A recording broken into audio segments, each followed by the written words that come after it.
హల్లెలూయా. నా ప్రభువును సర్వజగత్ రక్షకుడైన యేసయ్యకు కృతజ్ఞతలు, స్తుతులు, స్తోత్రాలు. చేరికుడి ఉన్న మీ అందరికీ వందనాలండి. దేవుడు మిమ్ములను, మీ కుటుంబములను, మీకు కలిగిన సమస్తాన్ని దీవించి ఆశీర్వదించునుగాక.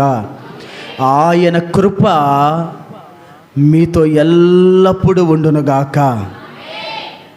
ఈ ఆదివారం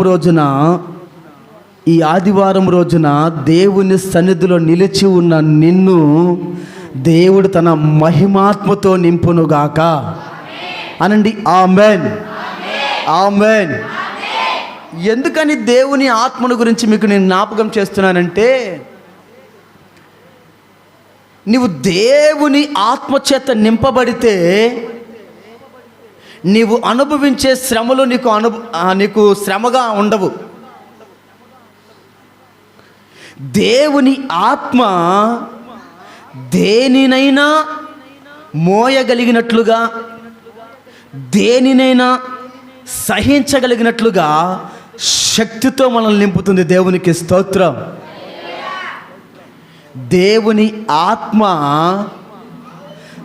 చేత నీవు నడిపించబడితే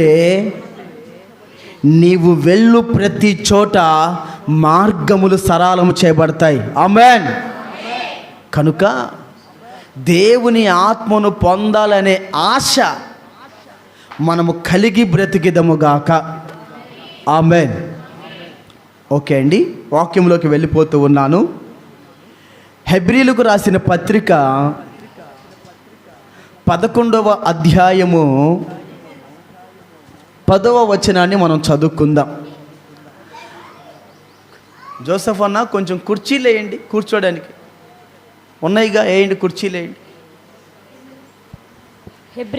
విశ్వాసపు నావ అక్కడ ఆగిపోయినట్టుంది.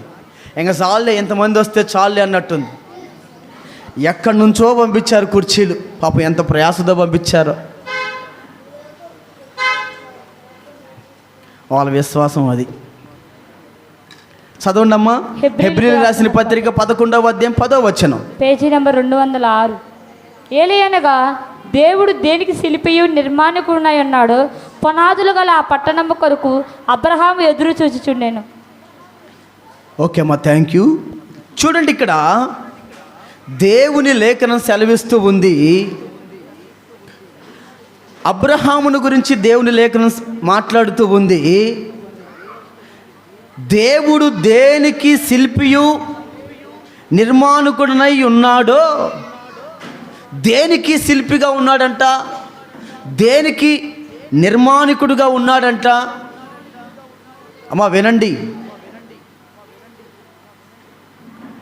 దేనికి శిల్పిగా, దేనికి నిర్మాణకుడుగా ఉన్నాడో దాని యందు అబ్రహాము విశ్వాసం ఉంచినట్లుగా దేవుని లేఖనం సెలవిస్తూ ఉంది. ఎందుకంటే బైబిల్ సెలవిస్తూ ఉంది, దేవుని ద్వారా కలిగినది మాత్రమే మనకు శాశ్వతమైనది. ఈ లోకములో ఉన్నది మనం ఏది పొందినా దాని వలన మనకు ఉపయోగం ఉండదో, అది మనల్ని ఉద్ధరించదో. ఏం చేయదంట? ఈ లోకములో ఉన్నది ఏది మనల్ని ఉద్ధరించదో.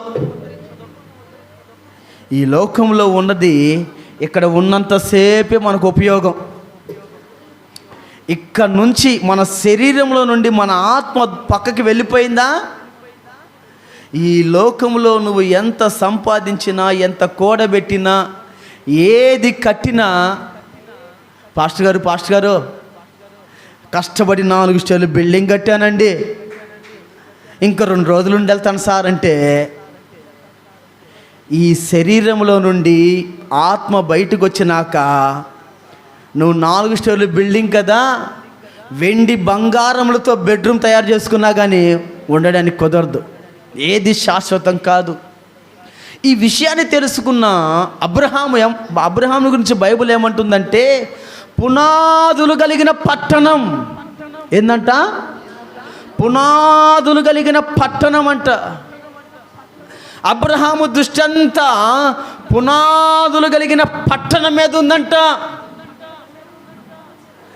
అబ్రహాము పునాదులు కలిగిన పట్టణం మీద తన దృష్టి ఉంచి ఈ స్వల్పమైన దాని మీద, ఈ స్వల్పమైన దానిని విడిచిపెట్టాడు. ఆదికాండము 12వ అధ్యాయములో అబ్రహామును దేవుడు పిలిచేసరికి అబ్రహాము బహు ఆస్తిపరుడే, భేదవాడేమి కాదు, లేనివాడేమి కాదు, ఆస్తిపరుడే, ధనవంతుడే. కానీ దేవుని పిలుపును అందుకున్న అబ్రహాము తనకు కలిగినదంతా విడిచిపెట్టాడు. దేవుని పిలుపు తను నిద్రలేపింది. దేవుని పిలుపును అందుకున్న అబ్రహాము మనోనేత్రము వెలిగించబడిన వాడై భౌతికమైన దానిని విడిచిపెట్టి, భౌతికమైన దానిని, అదృశ్యమైన దానిని, ఈ భౌతికమైన దానిని విడిచిపెట్టేసేసి పునాదులు కలిగిన పట్టణం మీద దృష్టి ఉంచినట్లుగా దేవుని లేఖనం సెలవిస్తూ ఉంది. మనము కూడా ఈ లోకంలో అనేకమైన వాటి మీద దృష్టి ఉంచుతూ ఉంటాం. అయితే నువ్వు దేని మీద దృష్టి ఉంచావు? ఒకవేళ నువ్వు దృష్టి ఉంచిన దాని మీద, ఆ దృష్టి ఉంచిన దానికి సరి అయిన పునాది ఉందా లేదా అనేది మనం ఆలోచించాలి. నీవు దృష్టి దేని మీద అయితే ఉంచావో దానికి సరి అయిన ఫౌండేషన్ అంటే బేస్మెంట్, పునాది ఉందా లేదా? గమనించండి, ఈ లోకములో ఉన్నదంతయు అల్పమైనది, స్వల్పమైనది. ఈ లోకములో ఏది శాశ్వతమైనది కాదు. కనుక మన దృష్టిని మనం మలచాలి. చిన్న చిన్న విషయాల్లో మనం ఎంచుతూ ఉంటాం. ఇది బాగుంది, ఇది బాగాలేదు అని మనం ఎంచుతూ ఉంటాం. అలాగనే నీవు కూడా శాశ్వతమైన దాని మీదకి నీ దృష్టి నువ్వు నడిపించాలి. అశాశ్వతమైన దాని మీద నుండి శాశ్వతమైన దాని మీదకి నువ్వు దృష్టి తీసుకొని రావాలి. ఎవరైనా దేనిని కోరుకుంటారండి? మంచిదాన్ని కోరుకుంటారా, చెడుదాన్ని కోరుకుంటారా? ఎవరి కోరుకున్నా కడుపును పుట్టిన బిడ్డే కావచ్చు, కొంచెం నల్లగా పుడితే ఏమంటామండి? జనాలందరూ అంటారు, అరే బాబు నీకు నల్లటి బిడ్డ పుట్టాడురా అంటూ ఉంటారు. అవునా కదా? ఆ తల్లి కూడా మొదటలో నా బిడ్డ నల్లగా ఉంది, నా బిడ్డ నల్లగా ఉన్నాడే అని కొంచెం పైకి కనపడకపోయినా కొంచెం అనీజీగా ఉంటారు. కానీ కడుపును పుట్టిన బిడ్డ కాబట్టి ఆ బిడ్డను మరలా దగ్గరికి తీర్చుకుంటాం. అవునా కదా? అంటే మనిషి దేనిని ఆశిస్తాడంటే శ్రేష్టమైనది, కదల్చబడదానిని ఆశిస్తూ ఉంటాడు మనిషి. నా ప్రియులారా, ఒక రోజున ఇలా సంఘటన జరిగిందంట. ఇద్దరికి 2 స్థలాలు ఇవ్వబడ్డాయి. 2 స్థలాలు ఇవ్వబడ్డాయి. ఆ చక్కని స్థలంలో ఇల్లు కట్టుకోవడానికి చక్కని మంచి లోన్ కూడా వచ్చింది. ఇద్దరు ఒకే ప్లానింగ్ చేశారు. ఒకే డిజైనింగ్, ఒకే రంగు, సేమ్ టు సేమ్, 2 ఒకేలా ఉన్నాయి.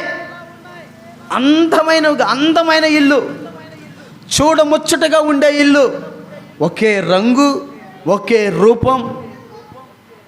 అయితే ఒక రోజున పెద్ద తుఫాన్ వచ్చిందంటండి. పెద్ద తుఫాన్ వచ్చి ఆ 2 ఇళ్ళను కొట్టిందంట. 2 ఇళ్ళను కొట్టగా ఒక ఇల్లేమో కుప్పకూలిపోయిందంట. ఒక ఇల్లు నేలమట్టం అయిపోయింది. ఒక ఇల్లు మాత్రం అలానే నిలిచి ఉంది.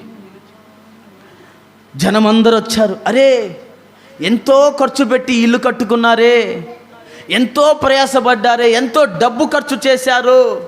అరే, ఒక ఇల్లు నిలబడింది, ఇంకొక ఇల్లేమో నేలమట్టం అయిపోయింది అని మనుషులందరూ మాట్లాడుకుంటూ ఉండగా, ఆ నేలమట్టం అయిపోయిన, ఆ కూలిపోయిన ఇంటిని కట్టిన వ్యక్తిని పిలిచి, ఎందుకని రా నీ ఇల్లు కూలిపోయిందని అడిగితే ఆ వ్యక్తి అంటున్నాడంట, నేను సరి అయిన పునాది వేయలేదు కనుక నా ఇల్లు కూలిపోయిందని చెప్తా ఉన్నాడంట. సరి అయిన పునాది వేయాలి మనము.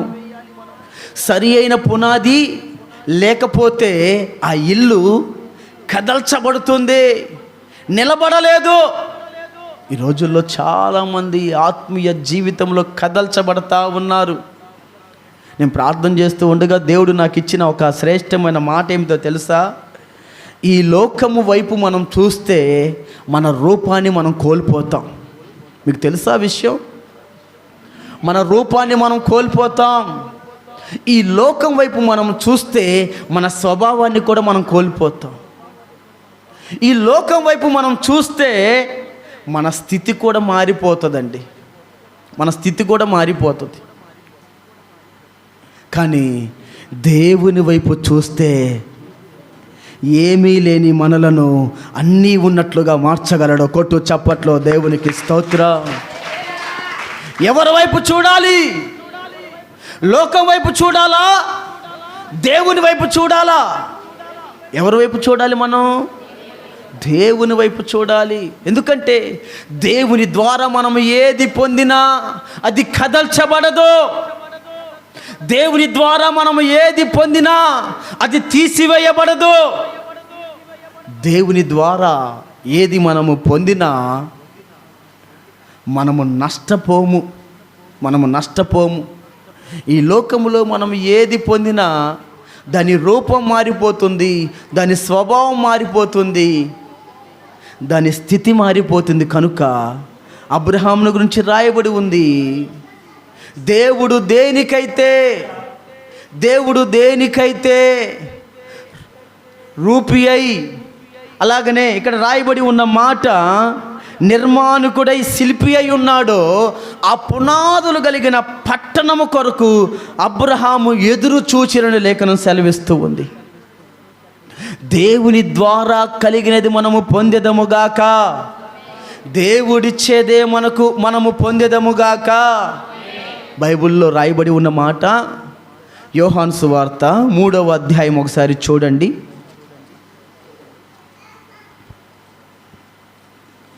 యోహాను సువార్త 3వ అధ్యాయములో ఇలా రాయబడి ఉంది. 3వ అధ్యాయము వచనం 27వ వచనాన్ని చదువుకుందాం. యోహాను సువార్త 3వ అధ్యాయం వచనం 27, పేజీ నంబర్ 82, కొత్త నిబంధన. అందుకు యోహాను ఇట్లా నేను, తనకు పరలోకము నుండి అనుగ్రహింపబడితేనే కానీ ఎవడను ఏమీ పొందనేరడు.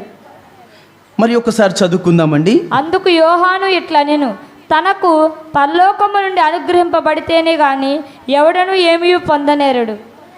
చూడండి, మనము ఏది పొందాలన్నా పరలోకము నుండి అది మనకు అనుగ్రహించబడాలి. ఎక్కడి నుంచి అంటండి? చెప్పండి మీ నోటితో. పరలోకము నుండి అది మనకు అనుగ్రహించబడాలి. పరలోకము నుండి అది అనుగ్రహించబడితేనే కానీ ఎవడును ఏమీ పొందనేరడు. ఏదైనా దేవుని యొద్ద నుండి మనము పొందగలిగితే అది యేసు నామములో కదల్చబడదు. ఎందుకో తెలుసా? దేవుడు నీ జీవితంలో నీకు ఏది ఇచ్చినా ఎలాంటిది ఇస్తాడో తెలుసా? ఎలాంటిది ఇస్తాడంటే కదల్చబడదని ఇస్తాడు. అది కదల్చబడదు. అది నీ యొద్ద నుండి తీసివేయబడదు. నీలో ఆశ పుట్టాలి, నీలో ఆశ జనరేట్ అవ్వాలి. ప్రభువా, ఇప్పటి వరకు లోకములో ఉన్నదాని కొరకు పరితపించానయ్యా, లోకములో ఉన్నదాని కొరకు ఆశపడ్డానయ్యా, ఈ లోకములో ఉన్నదాని కొరకు కాదు ప్రభువా, ఇదిగో పరలోకము నుండి నువ్వు ఇస్తావంట కదా. ఎక్కడి నుంచి ఇస్తాడంట దేవుడు? ఇదిగో పైనుండి నువ్వు ఇస్తావంట కదా, అది నాకు దయచేయ్యా, నా కుటుంబానికి దయచేయి, నాకు దయచేయి, నా బిడ్డకు దయచేయి అని నువ్వు దేవుని సన్నిధిలో అడగాలి. ఇప్పటి వరకు లోకం వైపు చూసిన నీవు నీ దృష్టిని నువ్వు దేవుని వైపు మలచాలి. అలా నువ్వు దేవుని వైపు కానీ చూస్తూ అడగగలిగినట్లయితే నిశ్చయముగా నీవు పొంది తిరిగి వెళ్ళేదవుగాక. ఆమె నన్న వాళ్ళ జీవితంలో మాత్రమే జరుగునుగాక. ఆమె గమనించండి ప్రియులారా, ఇంకా దేవుడి లేఖనాలు సెలవిస్తూ ఉన్నాయి. మన జీవితంలో పునాదులు కలిగినది అంటే సరి అయిన దానిని మనము పొందాలి. ఏదో అవకాశం దొరికింది కదా అని పై పైన మనము కట్టబడకూడదు. అర్థమవుతుందా? పైన మనము కట్టబడకూడదు. ఒక ఇల్లుంది, కర్ర గడ్డి పేర్చి కట్టారు, పెద్ద గాలివాన వచ్చింది, ఏమవుతుంది? అది కదిలించబడిద్ది. ఆ గడ్డి ఆ కర్రలు గాలికి కొట్టుకుపోతాయి. కానీ బాగా లోతైన పునాది తీసి బాగా స్లాబ్ స్టాండర్డ్గా వేశారనుకో, అది కదిలిద్దండి. అట్లాంటి గాలి తుఫాన్లు ఎన్ని వచ్చినా కానీ ఈ సిమెంటు, ఇసుక, ఇనుముతో పునాది వేసిన దానిని ఎవ్వరూ కదిలించలేరు. నా ప్రియులారా, ఇది భౌతికమైనది కదా. ఆత్మీయ జీవితంలో కూడా మనము దేనితో మన పునాదిని వెయ్యాలి అంటే ఒక మాట చెప్తాను వినండి. ఒక రోజున యేసుక్రీస్తు ప్రభుల వారు సముద్రపు ఒడ్డున నడుచుకుంటూ వెళ్తూ ఉండగా అక్కడ ఒక అతను పేతురు గారు అలా నిలబడి ఉంటే పేతురు గారి దగ్గరకు వచ్చి, పేతురు, నీ దోణెను లోతుకు నడిపించు అని పేతురుతో దేవుడు మాట్లాడుతూ ఉన్నారు. ఆ టైంలో దేవుని నోటి మాటను బట్టి పేతురు తన దోణెను లోతుకు నడిపించాడంట. ఎలా నడిపించాడంట? లోతుకు నడిపించాడంట. లోతైన అనుభవం. లోతుకు నడిపించి పేతురు, నీ వల ఎక్కడుందో తీసుకురా అని చెప్పలా. నీ వల ఎక్కడుందో తీసుకురా, రాత్రంతా నువ్వు కష్టపడ్డావు, రాత్రంతా నువ్వు ప్రయాసపడ్డావు కదా, రాత్రంతా సముద్రంలో వల వేసావు కదా, ఒక చేప కూడా పడలేదు కదా, ఈసారి నేనేస్తాను వల అనలా దేవుడు. వల తెమ్మంది దేవుడు. అక్క, ఆ కుర్చీ బాగాలేదు, ఇరిగిపోయింది, అది తీసేసి ఇంకో కుర్చీ వేసుకోమని చెప్ప.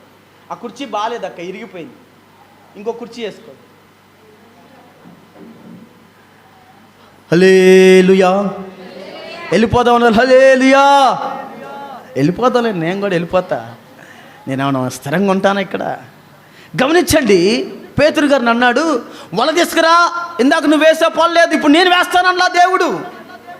పేతురు, నీ దోణిను లోతుకు నడిపించు అంటే ఆ దోణిను పేతురు లోతుకు నడిపించాడు.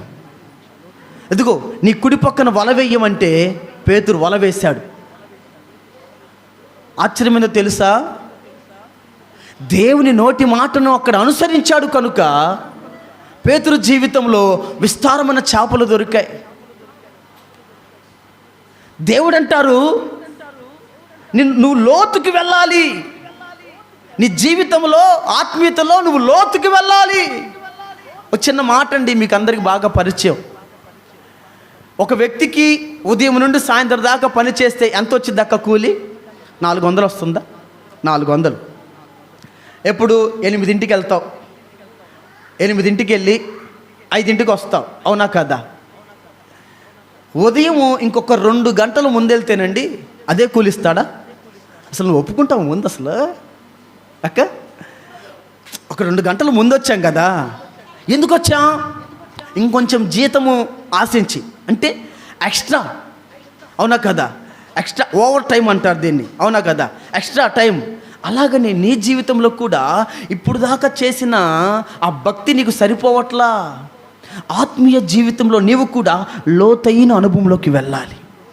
అంటే నీ ఆత్మీయ స్థితిని నువ్వు మార్చాలి, నీ ఆత్మీయ స్థితిని నువ్వు మార్చుకోవాలి.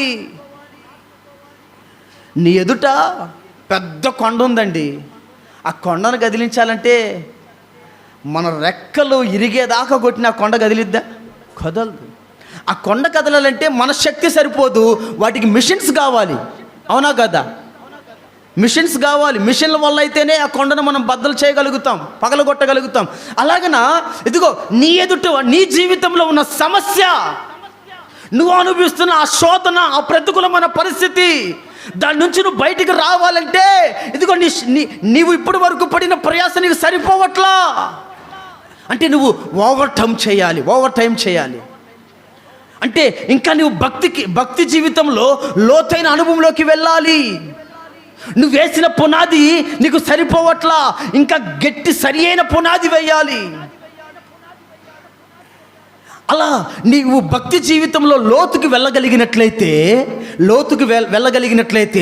ఇప్పటి వరకు పడిన ప్రయాసకు బదులుగా ఇంకొంచెము ప్రయాస పడుతూ ఉన్నాము కనుక ఇదిగో నీ ప్రయాసకు గొప్ప ప్రతిఫలాన్ని దేవుడిస్తాడు. ఆమేన్. నా ప్రియులారా, జాగ్రత్తగా ఆలకించండి, అర్థం చేసుకోనండి. మన ఎదుట ఉన్న సమస్య పెద్దదైనప్పుడు మన పోరాటం కూడా పెద్దదై ఉండాలి. మన పోరాటం కూడా ఎక్కువై ఉండాలి. అరే, ఎంతకాలము చేసినా, ఎంతకాలము మొరపెట్టినా ఈ సమస్య నుండి మనకు విడుదల రావట్లేదు, ఈ సమస్యకు మనకు పరిష్కారం దొరకట్లేదు అని డౌన్ అవ్వకూడదు. మనము జనరేట్ అవ్వాలి. అంటే దేవుని యొద్ద నుండి మనం శక్తిని పొందాలి. నీ శక్తి సరిపోనప్పుడు ఇంకొకరి దగ్గర శక్తి పొందాలి. అది మనుషుల శక్తి అయి ఉండకూడదు, దేవుని శక్తి అయి ఉండాలి. దేవునికి స్తోత్రం. నీ శక్తి ద్వారా జరగని కార్యాలు దేవుని శక్తి నీకు తోడైతే ఖచ్చితంగా జరుగుతాయి. కొట్టు చప్పట్లో దేవునికి స్తోత్రం.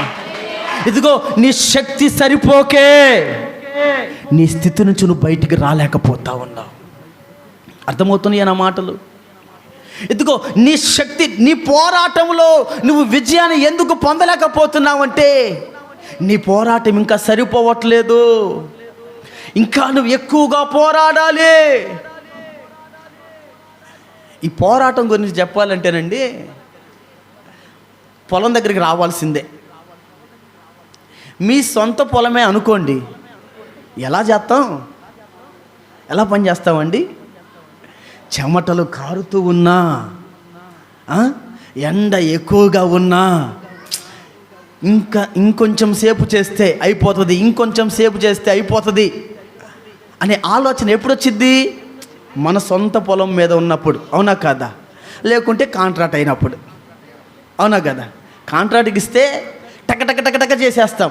అదే కూలికి కానీ వెళ్ళామనుకో, ఎట్టయినా ఈరోజు కొంచెం ఎండ ఎక్కువగా ఉందే అనుకోమా, అంటామా లేదా? ఈరోజు కొంచెం ఎండ ఎక్కువగా, జాగ్రత్త. నీ పొలం మీద ఉన్న శ్రద్ధ పక్కన వాని పొలంలో పని చేసేటప్పుడు లేకపోతే వారు నీకు తీర్పు తీర్చకపోవచ్చేమో, కానీ దేవుడున్నాడు, జాగ్రత్త. నేను అంటాను, దాన్ని ఏమంటారో నాకు తెలియట్లా. అలా సాధించి సంపాదించింది ఉపయోగపడిద్దంటారా? నేనంటాను, అలాంటి పాపం ఎక్కువ అవ్వడాన్ని బట్టే లోకంలో కూడా పరిస్థితులు ఎక్కువైపోతూ ఉన్నాయి. లోకంలో ఆ తెగుళ్ళను, ఆ రోగాలను, రకరకాల ప్రతికూలమైన పరిస్థితులు వస్తూ ఉన్నాయి. నేనంటాను, నీవు న్యాయముగా, దేవుడు నిన్ను చూస్తున్నాడని నీవు న్యాయముగా అడుగు వేయగలిగితే న్యాయాధిపతి నీకు న్యాయం తీర్చునుగాక. ఇది కూడా ఆమేన్ అన్న వాళ్ళకి మాత్రమే జరుగునుగాక. మనుషులు మనకు సరి అయిన న్యాయం తీర్చకపోవచ్చేమో, కానీ దేవుడు మనకు అన్యాయం చేసేవాడు కాదు. గుర్తుంచుకో ఈ మాట. మరి ఒక్కసారి చెప్తున్నా నీకోసమే. దేవుడు మనుషులు మనకు న్యాయం చేయకపోవచ్చేమో, కానీ దేవుడు నీకు అన్యాయం చేయడు. దేవుని యొద్ద నుండి నువ్వు ఏది పొందినా అది నీ ఊహకు మించిన ఆశీర్వాదమై ఉంటుంది. ఆమేన్. నీ శక్తికి మించిన ఆశీర్వాదమై ఉంటుంది. ఆమేన్. నా ప్రియులారా, దేవుని సంగమా, నువ్వు లోతుకు నడిపించబడాలి. లోతైన అనుభవములకు నువ్వు నడిపించబడాలి. అంటే నీ ప్రార్థనా జీవితాన్ని లోతుకు నువ్వు నడిపించాలి. పరిస్థితులు అనుకూలంగా ఉన్నప్పుడు ప్రార్థన చేయడం, పరిస్థితులు అనుకూలంగా లేనప్పుడు ప్రార్థన మానడం కాదు. నా జీవితంలో ఒక అనుభవం చెప్పనా? నాకు బయట ఎక్కడ ప్రార్థన లేదనుకోండి, ఇంట్లో కూర్చొని ఎక్కువ ప్రార్థన చేస్తాను నేను. మీకు విషయం తెలుసా? ఆశ్చర్యం చెప్పనా? ఈ జనవరి ఫిబ్రవరి మాసంలో 2 సార్లు ప్రకటన గ్రంథం పూర్తి చేశా తెలుసా? 2 సార్లు ప్రకటన గ్రంథం చదివేశాను నేను. 2 సార్లు చదివాను నేను ప్రకటన గ్రంథం. ఏది? నా వాక్యాలను ప్రిపేర్ అవుతూనే, అలాగనే నేను చదవలసిన బైబిల్ నేను చదువుతూనే. మత్తయి సువార్త కూడా 24 అధ్యాయాలు ఏమో చదివా. ఎందుకంటే ఖాళీగా ఉన్నాం కదా, కాసేపు రెస్ట్ తీసుకుందామని మనసు వచ్చిద్ది, ఆలోచన వచ్చిద్ది. కానీ ఈ వయసులో మనం ప్రయాసపడలేదనుకోండి, ఈ వయసులో మనం నేర్చుకోలేదనుకోండి, రేపొద్దున నేర్చుకుందామన్నా కానీ సమయం చాలదు. రేపొద్దున ప్రయాస పడదామన్నా కానీ ఓపిక ఉండదు. ఏమంటారు ఆ మాటకి? అవునా కదా? కనుక ఇదిగో ప్రయాస పడవలసిన సమయంలో మనం ప్రయాసపడాలి. నేను ఒక పాలన్న వాళ్ళ ఇంటికి వెళ్ళాను. నేను వెళ్తేనండి అక్కడ ఒక మాట రాయబడి ఉంది, డూ ఇట్ నవ్ అని రాసింది అక్కడ. నేను అక్కడ ఆ మాటను చదివా, డూ ఇట్ నవ్. నేను అడిగా, అన్నా ఏందన్న ఈ మాటకు అర్థం అంటే, ఎప్పుడు చేయాల్సిన పని అప్పుడే చేయాలంటయ్యా, పెండింగ్ ఉంచకూడదంటండి. ఆ మాటని నేను దైవికంగా తీసుకున్నాను. ఎప్పుడు చేయాల్సిన పని అప్పుడు చేసేయాలి. ఆత్మీయ జీవితంలో ఇప్పుడు కొంచెం అలసిపోయాను కదా, ఇప్పుడు నేను సొమ్మసిల్లిపోయాను కదా, ఇప్పుడు నాకు నీరసంగా ఉంది కదా అని మన శరీరం ఆశించిద్ది, రెస్ట్ను ఆశించిద్ది. కానీ ఈ శరీరాన్ని మనం అణచగలిగితే ఆత్మలో మనం బలవంతులుగా మార్చబడతాం. కొట్టు చప్పట్లో దేవునికి స్తోత్రం. చూడండి, అబ్రహాము జీవితంలో అబ్రహాము గొప్ప ధనవంతుడు, ఆస్తిపరుడు. కానీ తన జీవితంలో ఒక కొరత ఉంది. ఏందో తెలుసా కొరత? బిడ్డలు లేరు. ఆ కొరత ఎక్కడికి వెళ్ళినా, ఎందరి దగ్గరికి వెళ్ళినా ఆ కొరత కనబడుతూనే ఉంది. ఆయనకున్న ఆస్తిని చూడట్లా, ఆయనకున్న ఆస్తిని చూడట్లా మనుషులు, ఆయనకున్న ధనాన్ని చూడట్లా మనుషులు. ఆయనకున్న ఆ కొరతని, ఆ తక్కువగా ఉన్నదాన్నే చూస్తూ ఉన్నారు మనుషులు. కానీ ఒక రోజున ఒక ఆశ్చర్యకరమైన స్వరం వినబడుతూ ఉంది. దేవునికి స్తోత్రం, హల్లెలూయా. చేతులు చాపి చెప్దామండి, హల్లెలూయా. నీ చేతులతో చేయు ప్రతి పనిని నా దేవుడు ఆశీర్వదించునుగాక, ఆమేన్. ఒక రోజున ఒక ఆశ్చర్యకరమైన స్వరము అబ్రహాముకి వినబడుతుంది. అబ్రహామా, ఆదికాండము 12వ అధ్యాయం మొదటి 2 వచనాలు అమ్మ చదువుదామండి. ఆదికాండం 12వ అధ్యాయం 1వ వచనం 2వ వచనం, పేజీ నంబర్ 8.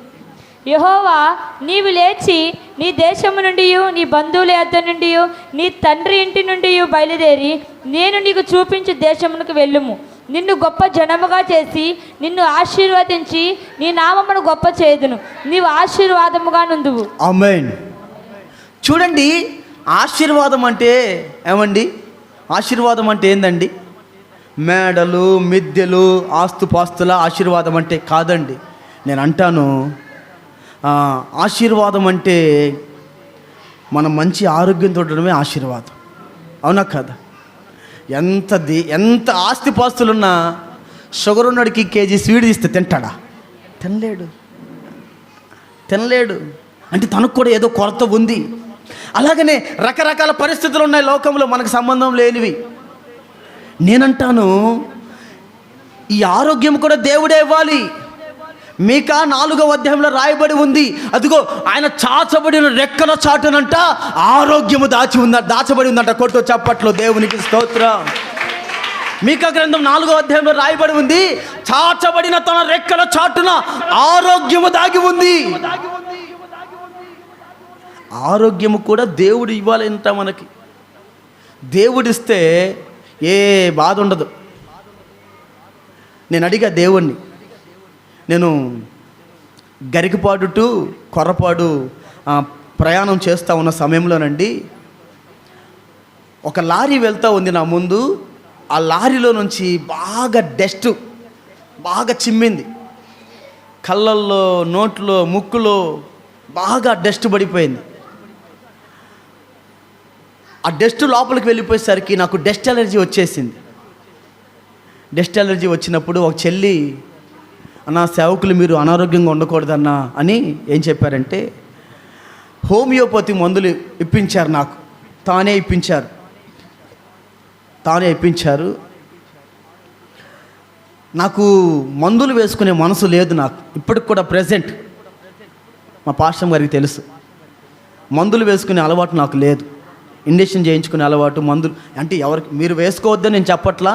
మీ పరిస్థితిని బట్టి మీరు కంటిన్యూ చేయొచ్చు, నేను దాన్ని నో అబ్జెక్షన్. నాకు మందులు వేసుకునే అలవాటు లేదు.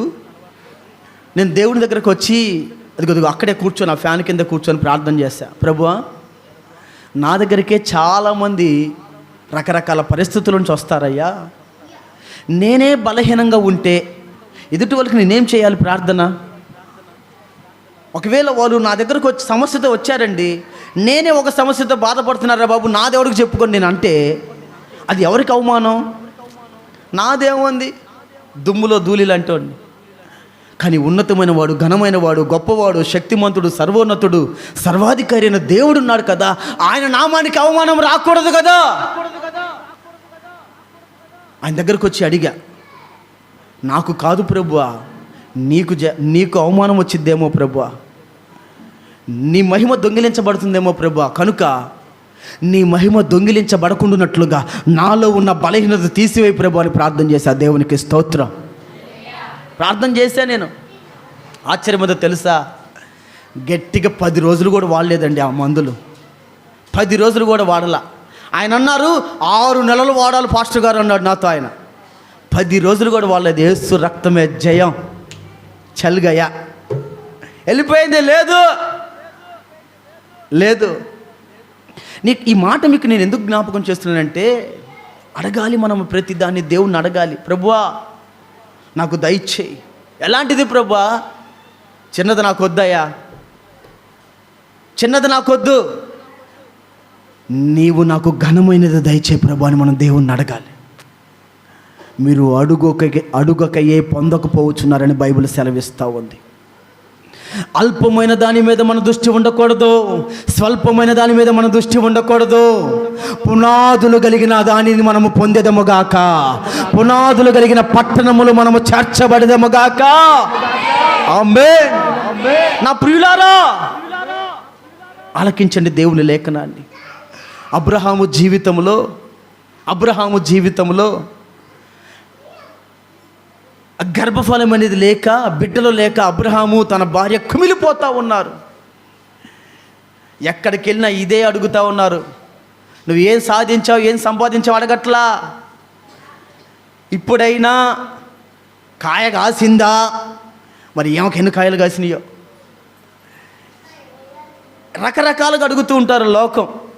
అడుగుతూ ఉండగా అబ్రహాముకు ఒక ఆశ్చర్యకరమైన స్వరము వినపడింది. ఆ స్వరమును బట్టి అబ్రహాము ఏం ఆలోచించాడో తెలుసా? అరే బాబు, ఎంతో విస్తారమైన ఆస్తి ఉంది, విస్తారమైన సంపాదించాను, ఏది నన్ను తృప్తిపరచలా. నాకు వినబడుతున్న స్వరము నాకు తృప్తి కలగచేస్తారని చెప్తా ఉన్నాడు. కనుక ఇదంతయు నాకు వద్దు అని అల్పమైనది స్వల్పమైనది విడిచిపెట్టేసేసి ఎదుగో వినబడుతున్న స్వరము వైపు తన మనసును త్రిప్పాడు. నీవు కూడా త్రిప్పాలి నీ మనసు. నీవు కూడా నీ మనసు త్రిప్పాలి. నీ మనసును నువ్వు త్రిప్పుకొని దేవుని యొద్దకు నువ్వు రాగలిగినట్లయితే పునాదులు కలిగిన పట్టణమునకు మన దేవుడు మనల్ని చేర్చునుగాక. ఆమేన్. నా ప్రియులారా, ఆ పునాదులు కలిగిన పట్టణములోకి మనము చేర్చబడాలి అంటే మనలో ఉన్న భక్తిహీనతను మనం తీసివేయాలి. మనము ఆత్మీయ జీవితంలో లోతైన అనుభవంలోకి మనం వెళ్ళాలి. ఆ లోతైన అనుభవం దేవుని యొద్ద నుండి శక్తిని పొందినట్లుగా, దేవుని యొద్ద నుండి విస్తారమైన కృపను పొందినట్లుగా మనల్ని మనం మార్చుకోవాలి. మన స్వభావం మార్చాలి, మన రూపం మార్చాలి, మన అనుభవాలు మార్చాలి, మన ఆలోచనలు మార్చాలి, మన క్రియలను మనం మార్చుకోవాలి. మార్చుకొని ఇదిగో సరికొత్తగా మనము దేవునికి కనపడగలిగినట్లయితే, సరికొత్తగా దేవునికి కనపడుతూ ఉండగా ఆయన మనల్ని తీసుకొని వెళ్ళి నూతనముగా కనపరచబడుతున్న మనల్ని తీసుకెళ్ళి ఆ పునాదులు కలిగిన పట్టణంలో దేవుడు మనల్ని నిలబెడతాడు. దేవునికి స్తోత్రం, హల్లెలూయా. నా ప్రియులారా, ఒక రోజంట ఒక తండ్రి, ఆ తండ్రికి ఇద్దరు కుమారులు. అయితే ఎవరు ఆస్తి వారికి పంచేద్దామని ఆ తండ్రి నిర్ణయించి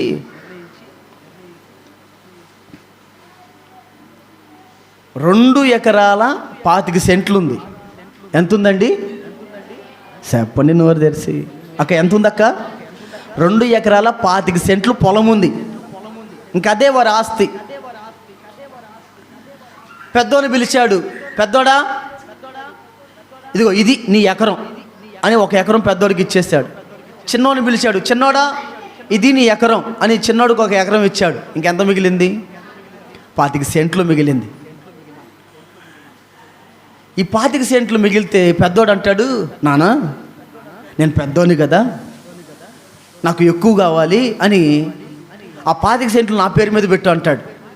అందరికి చిన్నోడు కూడా రానే వచ్చాడు, నానా నేను చిన్నోని కదా, పెద్దోడంటే వయసు ఉంది, అనుభవం ఉంది కాబట్టి ఎట్టొకటి సంపాదించుకుంటాడు, నా వయసు చిన్నది, నా అనుభవం చిన్నది కాబట్టి ఆ 25 సెంట్లు నాకు ఇస్తే నేను ఏదో ఒకటి చేసుకుంటానంటే, ఈ ఇద్దరు వచ్చి ఎవరిని అడిగారు?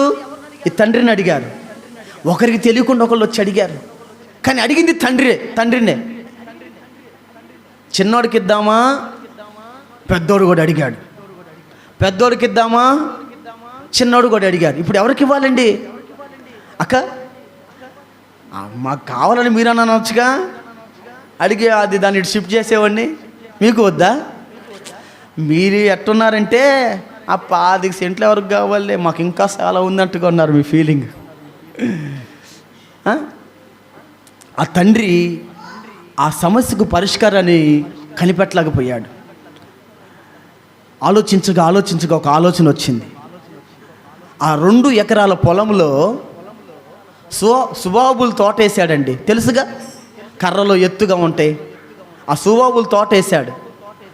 కొన్ని సంవత్సరాలు గడిచాయి. ఆ తోట పెద్దదయ్యింది. పెద్దోని పిలిచాడు, చిన్నోని పిలిచాడు, రే నీ పొలంలో సుబాబుల తోట ఉంది, నేనే వేసా. నీ పొలంలో చిన్నోని పిలిచి, చిన్నోడా నీ పొలంలో కూడా సుబాబుల తోట ఉంది, నేనే వేసా. సమానంగా వేశాడు. విత్తనాలు సమానంగానే పెరిగాయి.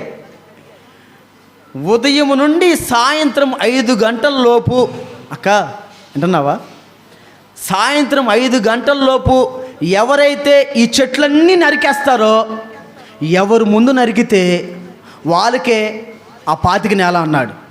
అనగానే ఒకడికి తెలియకుండా ఒకడు పొద్దున్నే మంచి గొడ్డలు తీసుకోనండి బయలుదేరారు.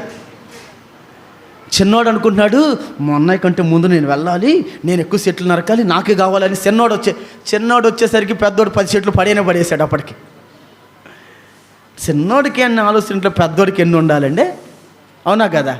పెద్దోడు అప్పటికి పడేసాడు. పెద్దోడు పడేస్తుండే ఆ చెట్లు కొట్టడాన్ని బట్టి చిన్నోడు కూడా హడావుడిగా వెళ్ళి టక్క కొడుతుంటే దెబ్బకో చెట్టు ఇరిగిపోతూ ఉంది. ఒక 2 గంటలు పనిచేశాడు చిన్నోడు. పనిచేసి అలసిపోయాడు. చిన్నోడు కదా, అలసిపోయి పక్కకు వచ్చి కూర్చున్నాడు. మరలా వచ్చాడు, మరలా నరుగుతూ ఉన్నాడు. పెద్దోడు మాత్రం తెంపు లేదండి.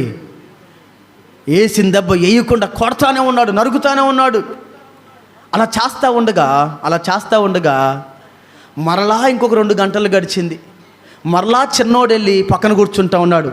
అంతలోకి ఊరు జనమంతా పోగయ్యారు. ఎందుకు?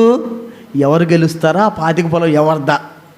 ఒకవేళ ఇద్దరు ఓడిపోతే మాకేమన్నా వచ్చిద్దేమో అని జనమందరూ కూడారు. పేతాశ అంతేనా, ఇంకేమన్నా అంటారా? జనమందరూ కూడి ఎదురు చూస్తూ ఉండగా అందరూ అనుకుంటున్నారు, ఈడేందిరా చిన్నోడు 14 కూర్చుంటాడు ఏంది, వీడి పక్కకెళ్ళి కూర్చుంటే ఆ చెట్లు ఎప్పుడు నరకాలి, వీడు ఎప్పుడు గెలవాలి, ఆ 25 నెలల వాడిది ఎప్పుడు అవ్వాలి అని జనం అందరం అనుకుంటా ఉన్నారు. చివరికి సాయంత్రం రానే వచ్చింది. చివరికి పెద్దోడు కంటే చిన్నోడు పొలంలో ఉన్న చెట్లన్నీ తొందరగా కొట్టివేయడం జరిగిందంట. ఎలా జరిగింది అంటారు? ఎలా జరిగిందో చెప్పనా? పెద్దోడేమో రెస్ట్ లేకుండా ఆ గొడ్డలతో చెట్లు నరుగుతానే ఉన్నాడు. కొన్ని చెట్లు నరికేసరికి ఆ గొడ్డలి మొద్దుబారిపోయింది. ఈ చిన్నోడు కాసేపు రెస్ట్ తీసుకుంటున్నాడు కదా, రెస్ట్ తీసుకునే టైంలో ఏం చేస్తున్నాడు అనుకున్నారు? మొద్దుబారిపోయిన గొడ్డలికి సానబెడతా ఉన్నాడు. సానబెట్టిన గొడ్డలతో నరికితే ఎక్కువ చెట్లు నరుగుతారా? మొద్దుబారిన గొడ్డలతో నరికితే ఎక్కువ చెట్లు నరుగుతారా? చెప్పాలి మీరు.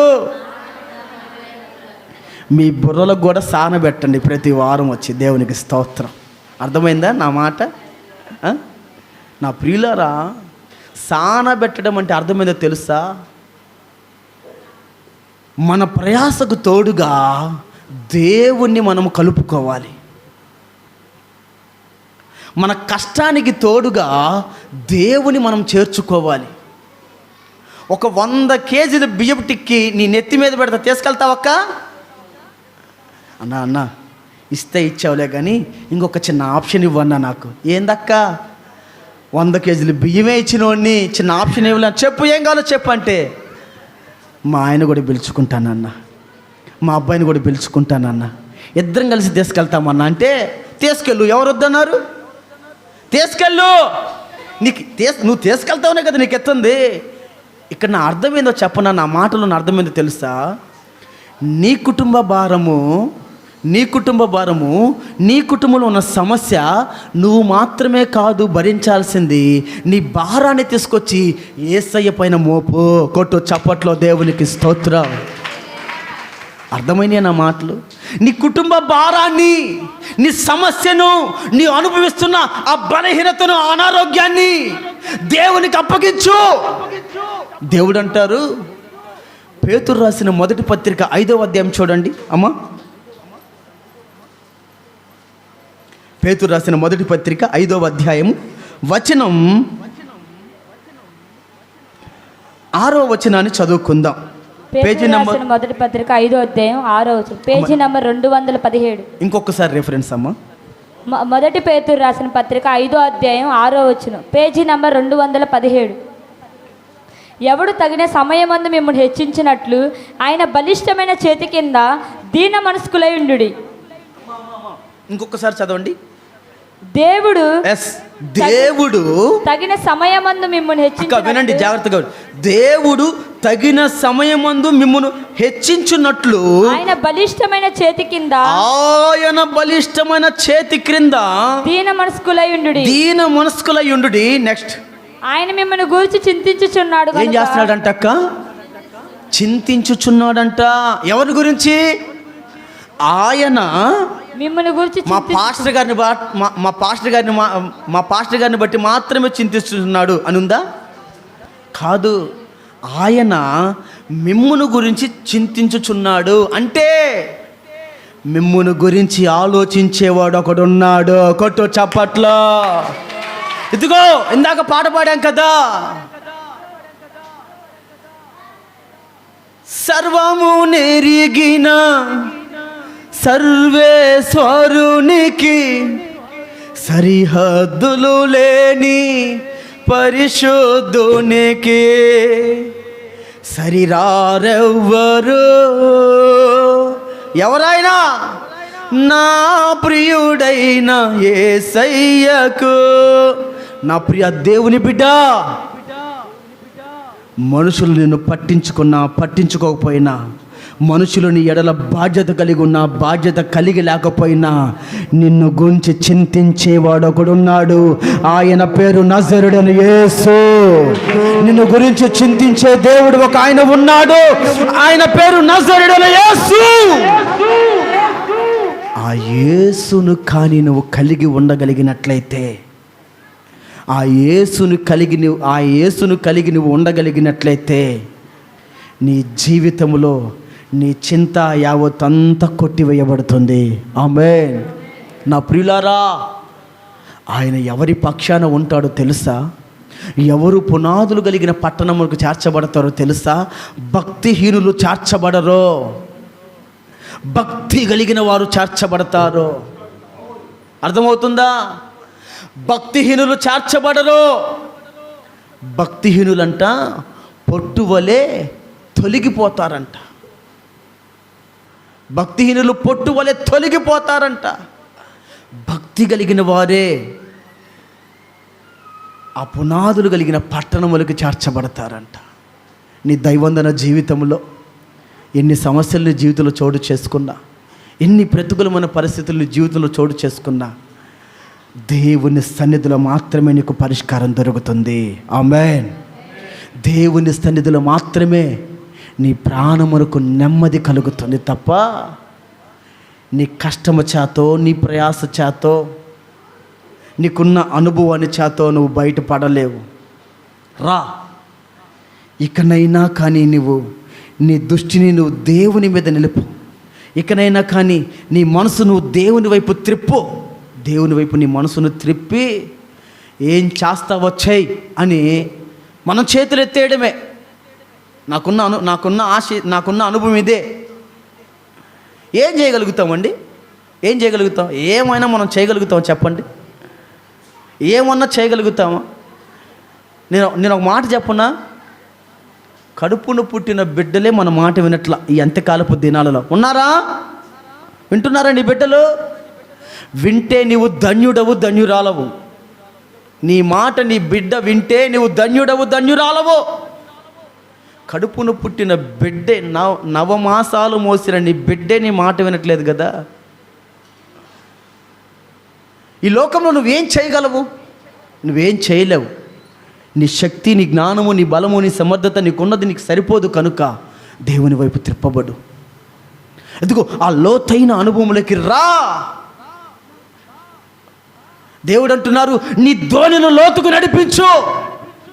అంటే నీ ప్రార్థనా జీవితాన్ని పెంచి వల వేయి. వల ఆయన వేయుడు, నువ్వు వెయ్యాలి వల. అంటే నువ్వు ప్రయాసపడాలి. శక్తి లోపం లేకుండా నువ్వు ప్రయాసపడాలి. నువ్వు ప్రయాసపడకుండా నాకు నాకు చేపలు దొరకలేదే, వల వేయాలిగా. నువ్వు అసలు వేస్తున్నావు వల? దేవుని సన్నిధిలో ప్రార్థన చేయగలుగుతున్నావా? దేవుని సన్నిధిలో పోరాడగలుగుతున్నావా? లోతైన అనుభవంలోకి నువ్వు వెళ్ళగలుగుతున్నావా? పై పైన చెయ్యి. ఎవరికి నష్టం? పై పైన ఎవరికి నష్టం? సముద్రంలో చేపలు ఎక్కడ దొరుకుతాయి? లోతుకు వెళ్ళాలా? ఒడ్డుకు వచ్చినప్పుడు చూద్దాంలే. ఒడ్డుకు వస్తాయి చేపలు, చచ్చినవి వస్తాయి. చచ్చినవి తింటే రోగాలు వస్తాయి అని చెప్పాలనుకుంటా. మాత్రం మా వాళ్ళకి తెలియదు అంటలే, నేను చెప్పను. అర్థమవుతుందా? లేదు, నడిపించు. తగిన సమయమందు నిన్ను హెచ్చించేవాడు నీకున్నాడు. పునాదులు కలిగిన పట్టణములకు నేను చేర్చగలిగిన వాడు నీకున్నాడు. ఆయన నేను పునాదులు కలిగిన పట్టణంలోకి చేర్చాలి అంటే నువ్వు లోతైన అనుభవంలోకి వెళ్ళాలి. వల వేయాలి. వల వేయుట నీ వంతు. చేపలను అనుగ్రహించుట. రాత్రంతా ప్రయాసపడ్డాడు, ఏం వల్లగాల. కానీ దేవుని నోటి మాటను బట్టి ఎప్పుడైతే వల వేశాడో వెంటనే ఎక్కడెక్కడో ఉన్న చేపలన్నీ ఆ వలలోకి వచ్చాయంట. కొట్టు చప్పట్లో దేవునికి స్తోత్రం. హల్లెలూయా. నా ప్రియులారా, ఆ పట్టణము, ఆ పునాదులు కలిగిన పట్టణములకు మనం చేర్చబడాలంటే లోతైన అనుభవం కావాలి. అలాగనే ఆ పట్టణం అనగా మన ఇల్లు. ఏమిటండి? మన ఇల్లు.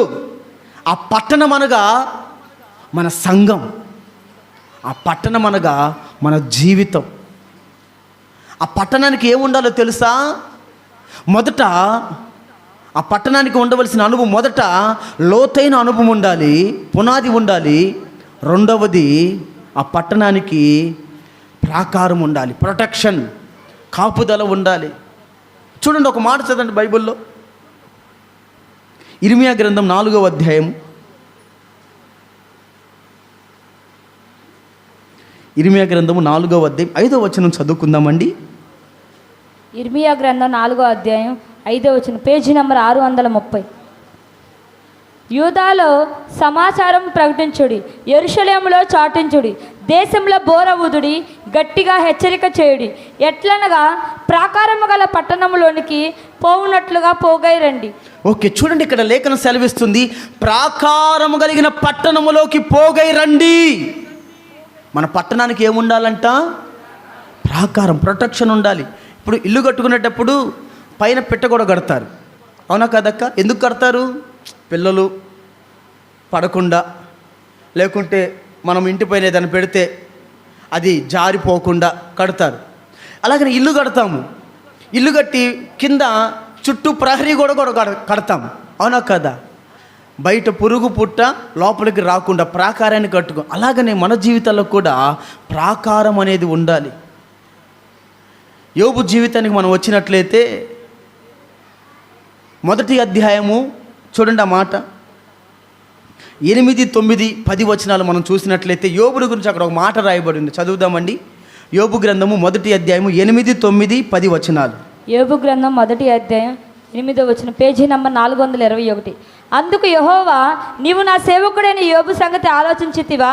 అతడు యథార్థవంతుడును న్యాయవంతుడై దేవుని యందు భయభక్తులు కలిగి చెడుతనమును విసర్జించినవాడు, భూమి మీద అతని వంటి వాడు ఎవడునూ లేడు అని అడుగుగా, అపవాది యోబు ఊరకయే దేవుని యందు భయభక్తులు కలవాడాయన, నీవు అతనికిని అతని ఇంటి వారికిని అతని కలిగిన సమస్తమునకును చుట్టూ కంచె వేసితివి కదా.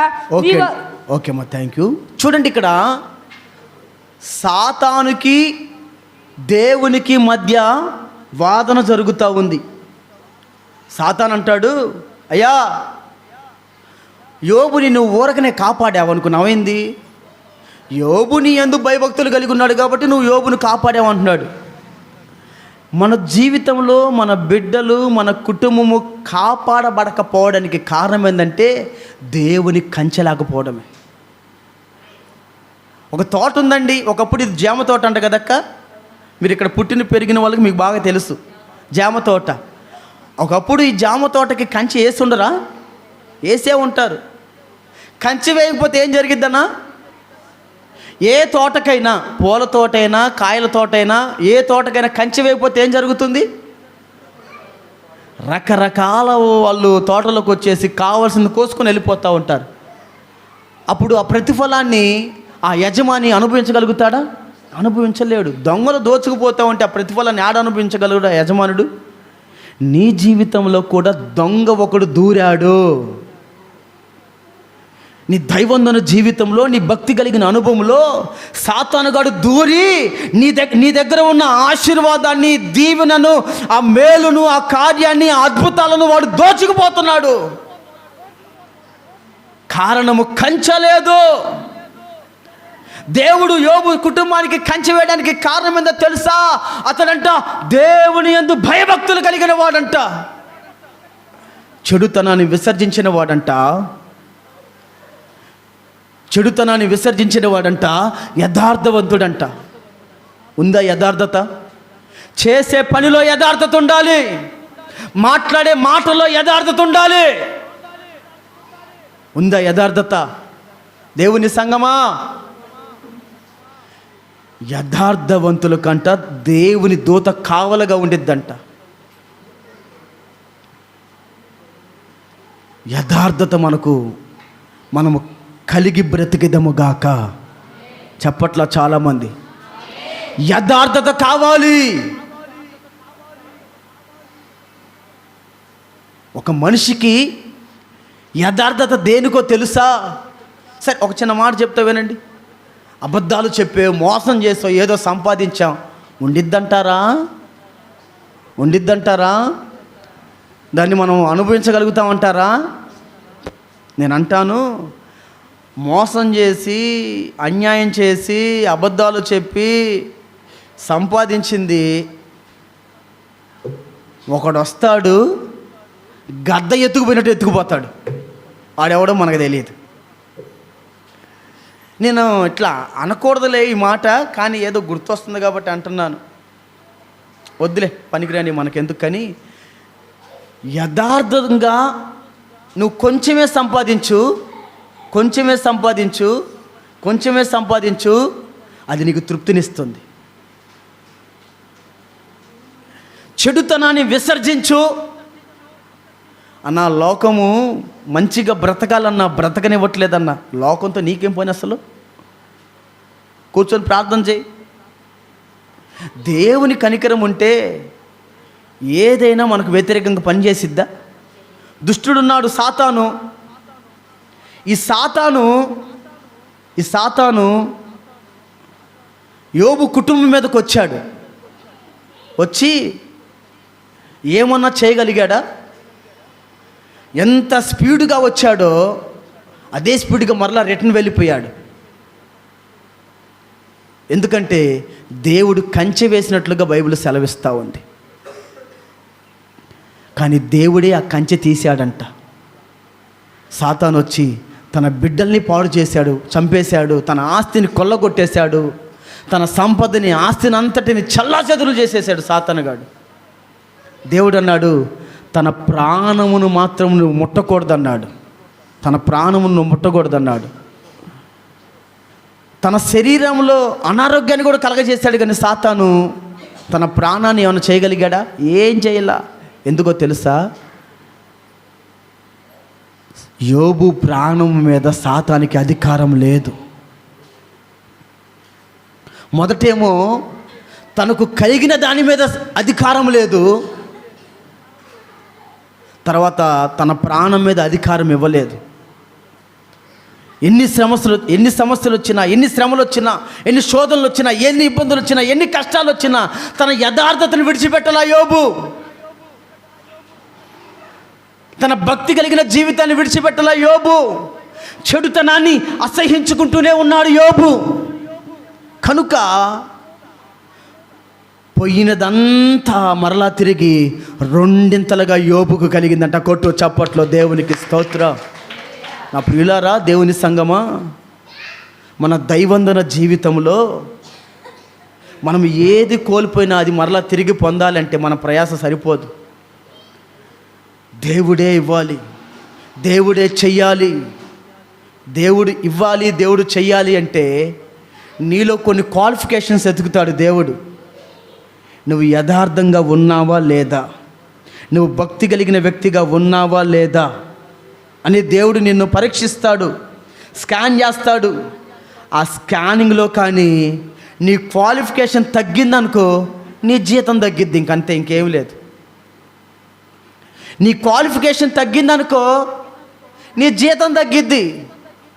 నీ క్వాలిఫికేషన్ హై క్వాలిఫికేషన్ అనుకో నీ జీతం కూడా రెట్టింపుగానే ఉండిద్ది. వింటున్నారా నా మాటలు? నువ్వు ఎంతగైతే దేవుని కొరకు నిన్ను నువ్వు ప్రత్యేకపరుచుకుంటావో అంతగా దేవుడు నిన్ను దీవిస్తాడు, అంతగా దేవుడు నిన్ను ఆశీర్వదిస్తాడు. లేదు అటొకడుగు ఇటొకడుగు అన్నావా, తగిన మట్టుకు మాత్రమే నీకు దేవుడు జీతాన్ని ఇస్తాడు. గుర్తుంచుకోనండి, నేను ముందుకు వెళ్తూ ఉన్నాను. మన జీవితంలో రక్షణ అనే ప్రాకారము చాలా అవసరము. రక్షణ అనగా బాప్తిసం అనేది చాలా అవసరము. ఈ రక్షణ అనే వస్త్రము మనకు లేకపోతే, ఈ ప్రాకారము మనకు లేకపోతే జాగ్రత్త, ఆ పునాదులు కలిగిన పట్టణంలో నువ్వు అడుగు పెట్టలేవు. ఈ లోకంలో నువ్వు ఎంత కాలము బ్రతికినా, ఎంత కాలము జీవించినా, ఆ పునాదులు కలిగిన పట్టణంలో నువ్వు అడుగు పెట్టలేకపోతే నీ బ్రతుకుకు, నీ జీవితానికి అర్థమే ఉండదు. మొదట ఒక వ్యక్తికి కావాల్సింది రక్షణ, బాప్తిసము, మారు మనసు, రక్షణ కావాలి. రెండవ మాట చెప్తున్నాను వినండి. రెండవ మాట ఇక్కడ రాయబడి ఉంది. జకర్యా గ్రంథము 2వ అధ్యాయం 5వ వచనంలో రాయబడి ఉంది, అగ్ని ప్రాకారము కావాలి. అంటే పరిశుద్ధాత్మ అభిషేకము మనకు కావాలి. మన భక్తి కలిగిన జీవితంలో పరిశుద్ధాత్మ అభిషేకము లేకపోతే మనము ఈ లోకాన్ని జయించలేము. ఈ లోకాన్ని మనము దాటలేము. ఈ పరిశుద్ధాత్మ అనే అనుభవము ప్రారంభంలో చెప్పాను కదా, నువ్వు వెళ్ళు మార్గాలను నీకు సరళం చేసిద్ది. ఈ పరిశుద్ధాత్మ అనే అనుభవము నీకు వివేచన తెచ్చిపెడుతుంది. వివేచన అంటే అర్థం ఏందో తెలుసా? జరగబోయే వాటిని ముందుగానే గ్రహించే వాటిని వివేచన అంటారు. నువ్వు ఒక పని చేస్తున్నావు, ఆ పనిలో నీకు నష్టం రాబోతుందంటే నువ్వు పని చేస్తావా? చెయ్యంగా. ఒకవేళ ఆ పనిలో నీకు లాభం రాబోతుందంటే త్వరపడతా ఉంటాం, అవునా కదా? ఆ గ్రహింపు, ఆ ఆలోచన మనకు లేకపోవడం వలనే ఈ రోజుల్లో చాలామంది చేసే పనుల్లో నష్టపోతూ ఉన్నారు. ఈ రోజుల్లో చాలామంది చేసే పనుల్లో వారు పెట్టుబడిని కూడా వారు సంపాదించలేకపోతూ ఉన్నారు. కారణం ఏందో తెలుసా? సరియైన అవగాహన లేక, సరియైన వివేచన లేక. నేను అంటాను, ఈ పరిశుద్ధాత్మ అనే అనుభవాన్ని కానీ మనం కలిగి ఉండగలిగినట్లయితే మన జీవితంలో రాబోతున్న నష్టాన్ని మనం ముందుగానే గ్రహించగలిగేదముగాక. ఆమేన్. మొదటిదేమో రక్షణ అనే ప్రాకారం ఉండాలి, రెండవదేమో అగ్ని ప్రాకారం ఉండాలి. ఈ అగ్ని ప్రాకారం అనగా పరిశుద్ధాత్మ నడిపింపు మనం కలిగి ఉండాలి. మూడవ మాటను మీకు జ్ఞాపకం చేస్తాను, వినండి. విలాప వాక్యాలు 2వ అధ్యాయం 8వ వచనంలో రాయబడి ఉంది. అక్కడ విలాప వాక్యాలు 2వ అధ్యాయం 8వ వచనం, పేజీ నంబర్ 681. అమ్మ చదవండి. సియోను కుమారి యొక్క ప్రాకారములను పాడు చేయుటకు యెహోవా ఉద్దేశించును. చూడండి, ఇక్కడ సియోను కుమారి అంటే సేవకునితో కూడా ఆ ఆత్మీయ బంధం మనకు ఉండాలి.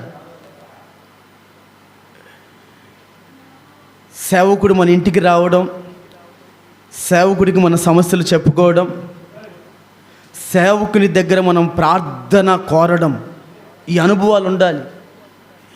ఎందుకంటే కొన్ని మన ప్రార్థనలో జయించగలిగే ఉంటాయి, కొన్ని మన ప్రార్థన ద్వారా మనం జయించలేనివి కొన్ని ఉంటాయి. ఆ జయించలేని వాటిని మనము సేవకుల ప్రార్థన ద్వారా మనం జయించగలుగుతాం. 4వ మాటను మీకు జ్ఞాపకం చేస్తున్నాను, ఆలకించండి. 4వ మాట, ఇర్మియా గ్రంథం 1వ అధ్యాయము మనం చూసినట్లయితే ఇర్మియాను గురించి అక్కడ రాయబడి ఉంటుంది. ప్రార్థన అంటే నీవున్న స్థితిని బట్టి నువ్వు ఆ ప్రార్థన అనే ఆ ప్రాకారాన్ని నీ చుట్టూ నువ్వు వేసుకోవాలి. ఆ ప్రార్థన అనే ఆ కంచె నీకు ఉండాలి. నీ కుటుంబం చుట్టూ, నీకు కలిగి ఉన్న దాని చుట్టూ నువ్వు ఆ ప్రార్థన అనే కంచె నువ్వు ప్రతిరోజు వేస్తూ ఉండాలి. ఆ ప్రార్థన అనే కంచె లేకపోతే దుష్టుడు జ్వరపడతాడు, దుష్టునికి చోటు దొరుకుతుంది. ఆ దుష్టుడు రావడాన్ని బట్టి, వాడు చేసే ఆ పనులను బట్టి మన జీవితంలో ఎన్నో ఇబ్బందులు మనం అనుభవించవలసి వస్తుంది. కనుక 4 చెప్పాను. మొదట రక్షణ అంటే బాప్తిసం ఉండాలి మనిషి జీవితంలో. రెండవది అగ్ని ప్రాకారము అనగా పరిశుద్ధాత్మ అభిషేకం ఉండాలి. మూడవది సేవకుని ద్వారా మనము ప్రాకారము కట్టుకోవాలి, అనగా సేవకుని ద్వారా మనం ప్రాకారాన్ని కట్టుకోవాలి. 4వ అనుభవము ప్రార్థన. నీ కుటుంబానికి నీ ప్రార్థన, నీ ప్రాకారం ఉండాలి, నీ ప్రార్థన ప్రాకారం ఉండాలి. ఈ అనుభవాలు మన జీవితంలో ఎప్పుడైతే ఉంటాయో పడద్రోయబడిన వాటిని కూడా మరలా మనము తిరిగి కట్టెదముగాక. ఆమేన్. నెహెమ్యా జీవితాన్ని మనం చూసినట్లయితే 1వ అధ్యాయంలో నెహెమ్యాను గురించి 3వ వచనంలో రాయబడి ఉంటుంది. యెరూషలేము ప్రాకారములు పడద్రోయబడ్డాయి అని, దాని గుమ్మములు కాల్చివేయబడ్డాయి అని సెలవిస్తూ ఉంది. ఆ ప్రాకారములు పడద్రోయబడ్డాయి అనే విషయాన్ని తెలుసుకున్న నెహెమ్యా ఉపవాసం ఉండి కన్నీరు కార్చి ప్రార్థన చేస్తున్నాడు. ప్రార్థన చేస్తూ ఉండగా రాజు హృదయాన్ని దేవుడు తెరచి నెహెమ్యా ద్వారా మరలా ప్రాకారము కట్టడానికి దేవుడు కృప చూపాడు. దేవునికి స్తోత్రం. హల్లెలూయా. నా ప్రియులారా, 122వ కీర్తనలో రాయబడి ఉంది 7వ వచనంలో, 122వ కీర్తన 7వ వచనంలో రాయబడి ఉంది. 122వ కీర్తన 7వ వచనంలో రాయబడి ఉంది. కీర్తన గ్రంథం 122 అధ్యాయం 7వ వచనం, పేజీ నంబర్ 520. యెరూషలేమా, నిన్ను ప్రేమించేవారు వర్ధిల్లుదురు, నీ ప్రాకారంలో నెమ్మది కలుగును గాక, నీ నగరంలో క్షేమం ఉండును గాక. చూడండి, యెరూషలేము అనగా దేవుని పట్టణం. దేవుని ఆ పట్టణం అనగా మొదటిది సంఘము. సంఘమును నువ్వు ప్రేమించగలిగినట్లయితే నీకు క్షేమము కలుగుతుందని లేఖనం సెలవిస్తూ ఉంది. సంఘాన్ని నువ్వు ప్రేమించాలి. సంఘాన్ని నువ్వు ప్రేమించినట్లయితే నీకు నెమ్మది కలుగుతుందని లేఖనం సెలవిస్తూ ఉంది. నిన్ను ప్రేమించువారు వర్ధిల్లుదురు, నీ ప్రాకారములో నెమ్మదిని కలగ చేస్తానని దేవుని లేఖనం సెలవిస్తూ ఉంది. మనం దేన్ని ప్రేమించాలంట? సంఘాన్ని మనం ప్రేమించాలి. సంఘాన్ని ప్రేమించి సంఘం కొరకు మనం ప్రతి దినము ప్రార్థన చేస్తూ ఉండగా, సంఘం కొరకు మనం ప్రార్థన చేస్తూ ఉండగా మన కుటుంబము చుట్టూ దేవుడు తన అగ్ని ప్రాకారము నిలుపునుగాక. మన కుటుంబం చుట్టూ దేవుడు తన ప్రాకారాన్ని నిలిపి మనకు నెమ్మదిని దయచేయునుగాక. అట్టి కృపను దేవుడు మనకి అనుగ్రహించునుగాక. తల్ల వంచని ప్రార్థన చేద్దాం. అడుగుతావా, ప్రభువా, ఆ పునాదులు కలిగిన పట్టణములోకి నేను చేర్చబడినట్లుగా నా మనస్సును మీరు మార్చండి దేవా. ఆ పునాదులు కలిగిన పట్టణములోకి నేను చేర్చబడాలి. ఆ పునాదులు కలిగిన పట్టణములోకి నేను చేర్చబడినట్లుగా లోతైన అనుభవములకి మీరు నన్ను నడిపించండి. పైపైన నేను భక్తి చేయకూడదయ్యా. బలమైన పునాదిని వేయగలిగే అనుభవాన్ని నాకు దయచేయండి. పేతురు రాత్రంతా ప్రయాసపడ్డారు, ఏమీ సాధించలేదు. పేతురు ఎప్పుడైతే తన దోణిను లోతుకు నడిపించి నీ మాటను బట్టి వల వేశాడో అప్పుడు విస్తారమైన చేపలు పేతురు పొందినట్లుగా లేఖనం సెలవిస్తూ ఉన్నాయి. వలలు పెగిలిపోవునట్లుగా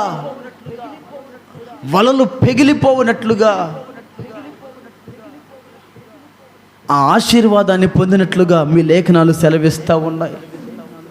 మా జీవితంలో, మా దైవందన జీవితంలో మేము లోతైన అనుభవానికి మమ్మల్ని నడిపించండి దేవా. పైపైన భక్తి చేసేవారిగా మేము ఉండకూడదు యేసయ్యా. పైపైన వెతికితే ఏది మాకు దొరకదు ప్రభువా. పైపైన దొరికే వాటి వలన మేము తృప్తి పొందలేమయ్యా. అధికమైన ప్రయాసను మీరు మాకు దయచేయండి. ఎక్కువగా ప్రార్థన జీవితాన్ని చేయగలిగే అనుభవాన్ని మీరు మాకు నేర్పించండి దేవా. కృప దయచేయండి దేవా. లోతైన అనుభవం, బలమైన పునాది మీరు మాకు దయచేయండి.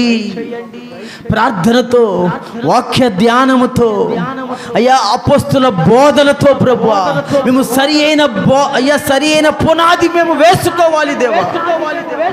సరి అయిన పునాది మేము వేసుకోవాలి ప్రభువా. సరి అయిన పునాది లేని ఇల్లు వరద వచ్చి, వాన వచ్చి వరద కొట్టగా అది కుప్పగూలిపోయిందంట ప్రభువా. పడిన ప్రయాస అంతా వ్యర్థమైపోయిందంటయ్యా. మా ఆత్మీయ జీవితంలో మేము కూడా బలహీనమైపోతున్నామయ్యా. సరి అయిన పునాది లేక భక్తిహీనులుగా మారిపోతూ ఉన్నాము ప్రభువా. భక్తిహీనుల దీపము ఆరిపోవునని మీ లేఖనం సెలవిస్తా ఉంది అయ్యా. నా తండ్రి, భక్తిహీనులు ప్రభువా బంగారమును, వెండిని, వెలగల రాళ్లను, కర్ర, గడ్డి, కొయ్యకాలు మొదలైన వాటితో వారి జీవితాన్ని వారు కట్టుకుంటున్నారంట ప్రభువా. కర్ర, గడ్డి, కొయ్యకాలు ఒకనాటికి పెగిలిపోతాయి ప్రభా, ఎగిరిపోతాయి ప్రభా గాలికి. అయ్యా నా తండ్రి, ప్రార్థనతో, వాక్య ధ్యానముతో మా పునాదిని మేము స్థిరపరచుకోవాలి ప్రభా. యోబు వలె భక్తి కలిగిన జీవితాన్ని మీరు మాకు దయచేయండి ప్రభా. యోబు వలె భక్తి కలిగిన జీవితాన్ని మీరు మాకు దయచేయండి ప్రభా. ఆ పట్టణమునకు సరి అయిన పునాదిని మేము వేసుకోవాలి ప్రభా. మా పట్టణమునకు ప్రభా సరి అయిన ప్రాకారాన్ని మేము సిద్ధపరచుకోవాలి ప్రభా. కృప దయచేయండి దేవా. గుడ్డిగా వెళ్ళిపోతా ఉన్నాము యేసయ్యా. అయ్యా, గుడ్డిగా పైపైన వెతుకుతూ ఉన్నామయ్యా. కాదు దేవా, లోతైన అనుభవంలోకి మమ్మల్ని నడిపించండి. భక్తి కలిగిన జీవితమును మీరు మాకు దయచేయండి ప్రభువా. అయ్యా నా తండ్రి, నీ కృప వెంబడి కృపను మీరు మాకు దయచేయండి. నీ కృపలో మమ్మల్ని స్థిరపరచండి. నీ కృపలో మమ్మల్ని బలపరచండి. నీ కార్యమును మా జీవితములో సంపూర్ణముగా జరిగించమని యేసు పరిశుద్ధ నామమున ప్రార్థించి వేడుకొనుచున్నాము తండ్రి. ఆమేన్. మన ప్రార్థన ఆలకించిన దేవునికి స్తోత్రములు చెల్లిద్దాం. స్తోత్రములు స్తోత్రములు స్తోత్రములు స్తోత్రములు స్తోత్రములు స్తోత్రములు స్తోత్రం.